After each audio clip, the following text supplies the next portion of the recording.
Well, Hospital Porters, Pride and Dignity, stop the New World Order. Welcome to Hapanwo TV. Today I'm on Iffley Road in Oxford, and you may recognise where I am if you remember the video I did where I sent the MBA medals to the laureates. Do you remember that? And I posted them in this post box here. If you remember that very well. Anyway, the reason I'm making this film is something strange happened to me here yesterday. Now, as you'll recall, yesterday was Friday the 13th. Ooh, woo, yeah, indeed, it was Friday the 13th. I wait till this bus has gone past. I might go round the corner where it's a bit quieter. But anyway, this is the place where it happened. This is a strange location. Which has seen two episodes of drama now in Hapanwo TV, which is quite an achievement when you think about it, you know. Anyway, we'll go around the corner where it's a bit quieter because it's a lot of noise here, and I'll carry on. Yeah, I'm not superstitious, you know. I don't sort of like double tie my shoelaces when I go out on Friday the 13th. But I don't think anyone is completely devoid and completely and utterly unaffected by these kind of things. All right, we're going into Charles Street now, so there we are. See, it's a bit quiet around here. Anyway, that spot where I was just now, as I said, it was Friday the 13th, and I was walking along there, completely and utterly just minding my own business, walking along as you do, and I just suddenly noticed this man standing there scowling at me. And I turned to him and I said, hello, and he went, fuck off. He said, fuck off. He said, fuck off, piss off, fuck off. He kept repeating that. Walking up, he walked up to me, fuck off, in a really, you know, his face like that. And I stayed dignified. I didn't do this sort of like conformist thing, which is to start swearing back at him and start a fight with him. I said, do not swear at me, sir. It's very rude to swear on the street, especially to a hospital porter. I didn't tell him I was an ex-hospital porter, but if I had, it would still apply, you know. He just kept repeating, fuck off, fuck off, fuck off. I didn't know him. He's a complete stranger, you know. I've never met him before in my life. The strange thing was, though, right, he looked exactly like, well, not exactly, but very, very similar to Neil Kramer. I don't know if that's significant or not. Who knows? Anyway, I did my usual thing. I put my fist in the air like that, sign of power and defiance, and I sung one of my Hospital Porters songs at him. I've got Hospital Porters dignity, I've got Hospital Porters pride, and no one can take that away from me. I've got Hospital Porters dignity. And I did that, and as you see, I'm wearing my t-shirt here to try and make that point today. See my Hospital Porters t-shirt. And he kind of backed down a bit and just stared at me as I walked off. One thing I didn't do was my first instinct, but I didn't do it. I stopped myself just in time. I didn't ask him why he was doing that. I didn't say, what's your problem, mate? Why are you doing this? Why? I'm just walking on the street, minding my own business, like everybody else, and you walk up to me for no reason at all, start hurling abuse at me, and acting in a threatening manner. Why are you doing this? I didn't ask that question because, you see, in conformist society, you don't need a reason. Would Phil Mitchell need a reason? Then neither would we. So I did this when I was a kid at school. Some bullies were beating me up one day in between the blows. I said, why are you doing this? Why are you doing this? And they replied, we like doing it. We enjoy it. And I think that's something very, very important in that statement that is very, very relevant to the New World Order, to the conformist regime, and of course how we fight it, how we try and stop it. You know, I mean, as I've said, I've mentioned this in other films. You know, when it comes to bullying, I mean, who is going to stop them? If they enjoy it, why shouldn't they do it? Because, as I said, I'm very bitter about this, and I've made other films about this and written articles, and I've even encompassed the storyline. I've even encompassed my experiences into the storyline of my novel, The Obscurati Chronicles, which you'll find on the Ben's Bookcase blog. Put a link in the description box as always. But I was the one given the treatment when I was bullied.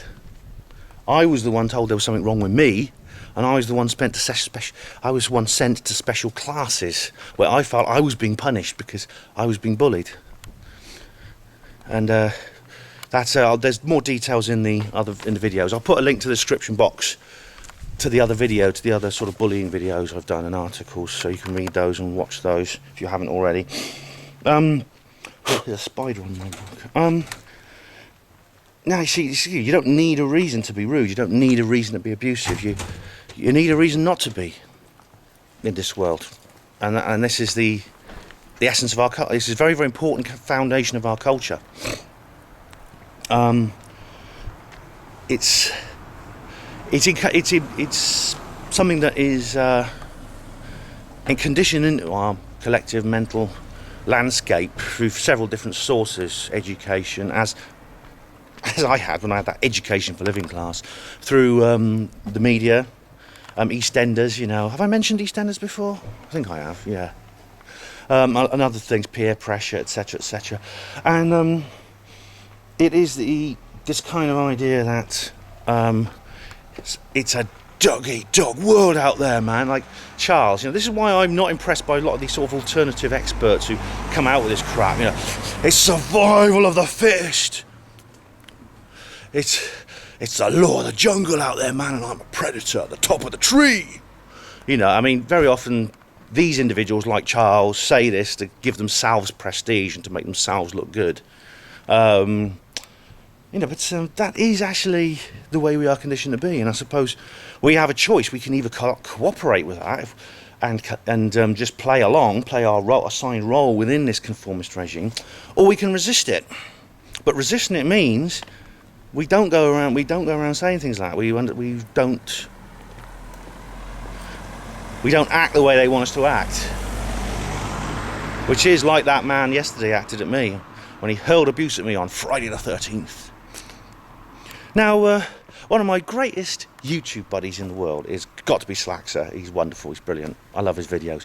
But when we don't agree on everything and we have debates about it. And one of the things we didn't agree on is Slaxer kind of takes this. Slaxer's kind of taken on board this conformist attitude, and he's encompassed it into his own philosophy, and he believes it is natural. Despite he's very wise about a lot of things, I think he's mistaken about this. He believes it's part of our nature. We are, and as another researcher I know once said, we're hardwired for violence. It's in our nature to eat, to fuck, to excrete, to kill. But I do wonder if that's the case. There's several reasons for thinking that. Firstly, I'm just going to wipe the rainwater off the screen. I should have brought a jacket, but I wanted to show you my Hospital Porters t-shirt.